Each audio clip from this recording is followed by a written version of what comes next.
It's funny the ideas you get as a child. We were on holiday in the British seaside resort of Scarborough, and I was 4 years old. One day, as we walked along the promenade, I got it into my head to start dragging my left foot as I walked. My parents were naturally concerned. My mother took me over to a convenient nearby bench and sat me down. She took off my shoe and checked there wasn't a stone in there, then experimentally, gently rotated my ankle. I didn't cry out in pain, so she asked, "Are you all right?" I nodded. "Then why are you limping?" I shrugged. "Well, stop it." She smacked the top of my leg lightly.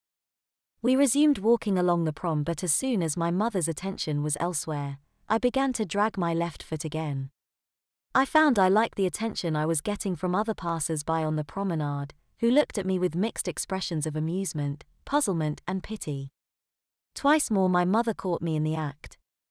Twice more she sat me down and closely examined my leg and foot.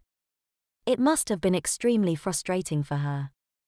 I wasn't hurt but yet offered no explanation as to why I was doing what I was doing. Maybe I couldn't have fully articulated my motives at that age, anyway. We set off again, and soon afterwards we passed two matronly women who were holding ice creams and generally taking in the world. One of them said to the other in a loud voice, "Look at that poor little cripple boy there." My mother heard that all right, and she became incensed by the remark.